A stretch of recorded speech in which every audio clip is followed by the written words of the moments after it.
سے عاجزی نمایاں ہوتی ہے اور اللہ تعالیٰ کو عاجزی بہت پسند ہے، کیونکہ نیکی کا تکبر بہت برا ہوتا ہے۔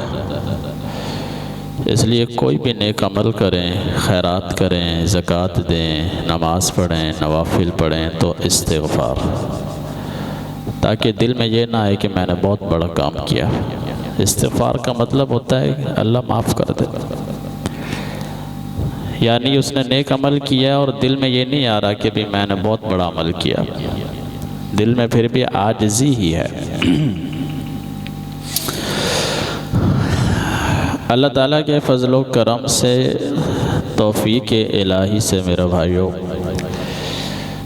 آج جمعرات کا دن ہے اور قرآن کریم کے حوالے سے انشاءاللہ باتیں ہوں گی۔ جیسا کہ میں نے عرض کیا ہے پہلے بھی کہ اس درس کے رکھنے کا مقصد ہے، یہ دن جو رکھا ہے اس کا بھی ایک مقصد ہے، کیونکہ میرے بھائیوں شروع سے آپ صلی اللہ علیہ وسلم سے لے کر آج تک یہ ترتیب چلی آ رہی ہے خانقاہوں میں، مدارس میں، کہ جمعرات کے دن شام کو لوگوں کو اکٹھا کر کے اللہ اللہ کروایا جائے۔ اس کی وجہ آپ صلی اللہ علیہ وسلم کا فرمان ہے کہ 5 راتوں میں جو اللہ تعالیٰ کی عبادت کرتا ہے اس کے لیے قیامت کے دن میری شفاعت واجب ہو جاتی ہے۔ وہ 5 راتوں میں سے ایک رات یہ جمعرات کی رات ہے، شب جمعہ۔ باقی 2 راتیں عیدین کی ہیں، ایک رات شب قدر لیلۃ القدر اور ایک رات شب بارات جو کہ انشاءاللہ شعبان میں آتی ہے۔ 4 راتیں وہ، 5ویں رات یہ تو اللہ کا فضل ہے کہ وہ راتیں تو سال بعد آتی ہیں، لیکن یہ رات ہر جمعرات کو آتی ہے، ہفتے بعد۔ دیکھیں یہودی ان کے مذہب میں ہفتے کی رات محترم رات ہے۔ چھٹی کا جو مقصد ہے دنیا کے اندر چھٹی کا مقصد ہے عبادت۔ چھٹی کا جو مقصد ہے دنیا کے اندر وہ عبادت ہے کہ پورے 6 دن ہم تجارت کرتے ہیں، مزدوری کرتے ہیں، ملازمت کرتے ہیں، 7ویں دن اللہ اللہ کرتے ہیں۔ اب عبادت کے لیے رات بڑی اہم وقت ہے۔ قرآن کریم کی 20 آیات ہیں، انشاءاللہ آپ اٹیچ رہیں گے تو فائدہ ہوگا۔ 20 آیات ہیں جس میں رات کی عبادت کے بڑے فضائل ہیں، بہت سی آیات ہیں۔ تو اب چونکہ جس بندے نے صبح ملازمت پہ جانا ہے تو وہ تو رات کو مشکل ہو جاتا ہے، عشاء کی نماز پڑھ لے، فجر کی پڑھ لے، الحمدللہ کافی ہے۔ لیکن ایک بندے کا دل نہیں بھرتا، اس کا دل کر رہا ہے کہ میں رات کو مزید عبادت کروں، تہجد کے ٹائم اٹھوں، 2 بجے اٹھوں۔ اب اس کو یہ پریشانی نہیں ہونی چاہیے کہ فجر پڑھ کے میں نے دفتر میں جانا ہے۔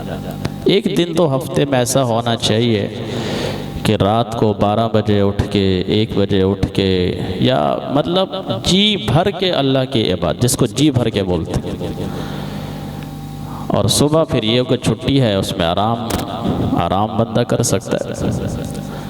تو دنیا میں یہ چھٹی کا جو تصور ہے وہ عبادت خداوندی ہے۔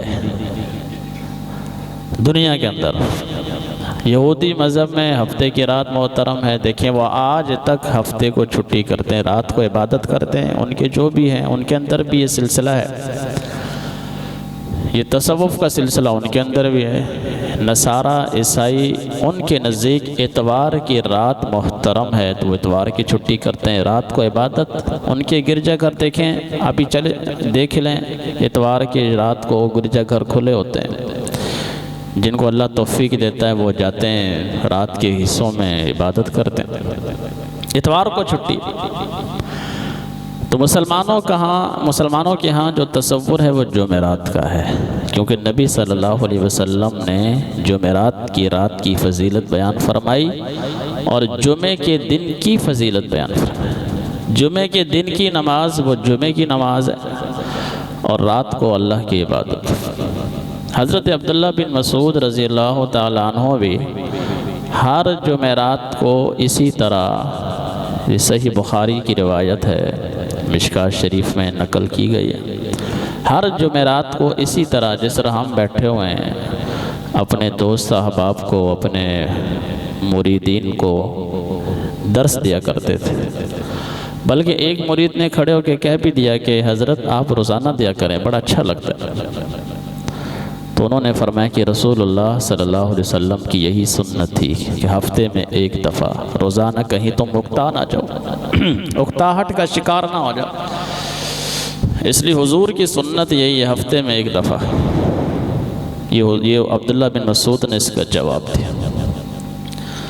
تو اس لیے میرے بھائیو یہ تصور کر کے بیٹھیں کہ آج کی جمعرات کی جو رات ہے یہ بڑی برکت والی رات ہے، 5 راتوں میں یہ رات شامل ہے۔ اس لیے ہمارا اگر انشاءاللہ مغرب سے عشاء کا ٹائم اللہ کے گھر میں گزر گیا، بہت قیمتی بن جائے گا، بہت قیمتی بن جائے گا، لکھا جائے گا فرشتوں کے نام اعمال۔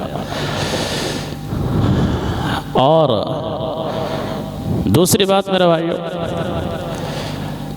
ویسے تو جمعے کے اجتماع میں ماشاءاللہ آپ دیکھتے ہی ہیں ہر مسجد میں، یہاں بھی بہت مجمع ہوتا ہے، بہت مجمع ہوتا ہے، لیکن وہ اکثر مجمع جو ہوتا ہے وہ قرآن سننے والا نہیں ہوتا، وہ ایک فرض سر سے اتارنے کے لیے آتا ہے۔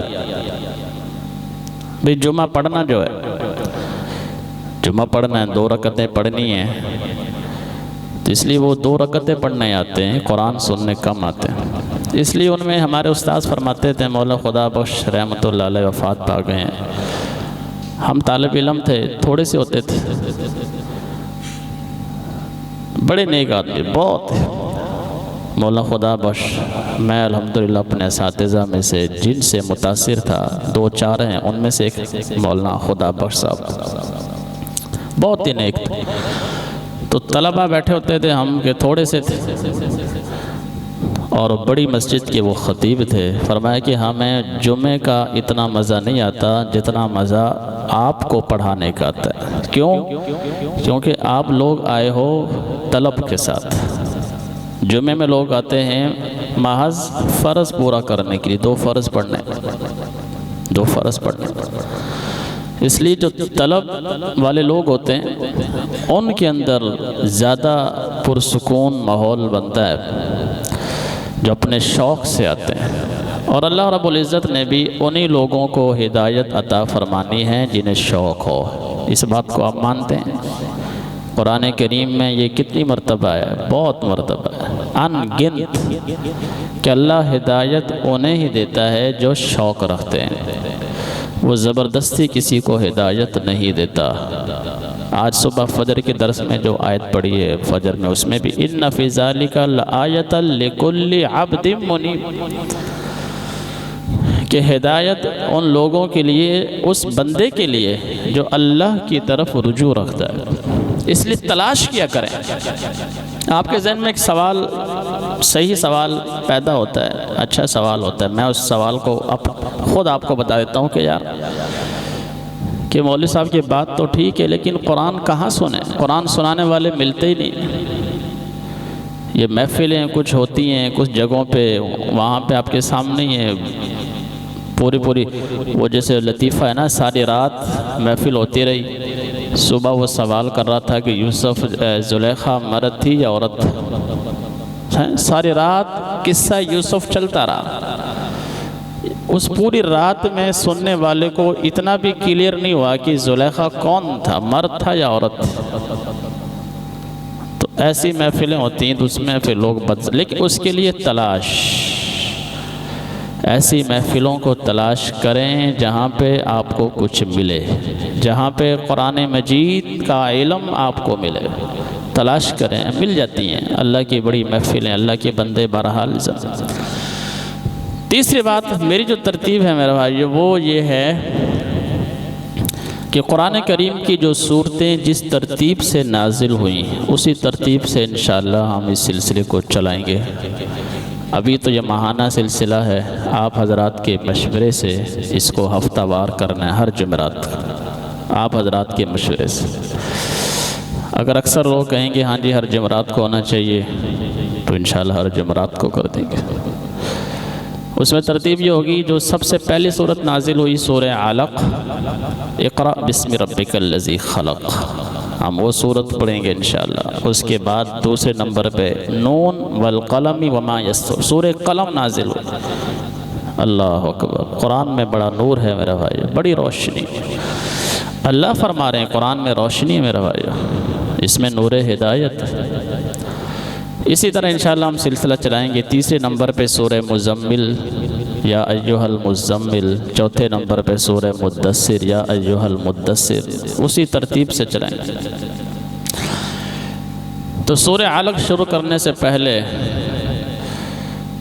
چونکہ ابھی نیا نیا سلسلہ ہے تو تھوڑا سا قرآن کریم کی اہمیت ہمیں پتہ ہو، ویسے تو پتہ ہے لیکن بہرحال اللہ کے الفاظ میں قرآن کریم کی عظمت، شان، فضیلت یہ آپ کے سامنے عرض۔ سورہ واقعہ 27ویں بار، یہ وہ صورت ہے جس کے بارے میں آپ صلی اللہ علیہ وسلم نے فرمایا کہ جس کو فقر و فاقہ ہو، رزق کی کمی ہو، جس بندے کو روزگار نہ ملتا ہو، اس کے لیے مسئلہ ہو، وہ سورہ واقعہ کی تلاوت کرے، انشاءاللہ اس کی برکت سے اللہ اس کو روزگار عطا فرمائے۔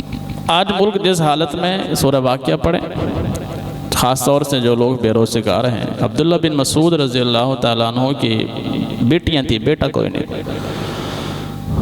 ان کے وفات کے وقت ایک شخص آیا، انہیں کچھ درہم کی تھیلی دینا چاہا کہ یہ تھیلی لے لیں، آپ کی بیٹیاں ہیں، ان کے کام آئے گا، بیٹا نہیں ہے، بیٹیوں کے کام آئے۔ فرمایا میں نے بیٹیوں کو سورہ واقعہ یاد کروا دی، میری بیٹیوں کے پاس انشاءاللہ سورہ واقعہ ہے، یہ پڑھتی رہیں گی، اللہ تعالیٰ انہیں رزق کی تنگی کبھی نہیں آنے دے گا۔ اس لیے انہوں نے وہ درہم نہیں۔ اس کا جو آخری رکوع ہے، 2-4 آیتیں پڑھتا ہوں۔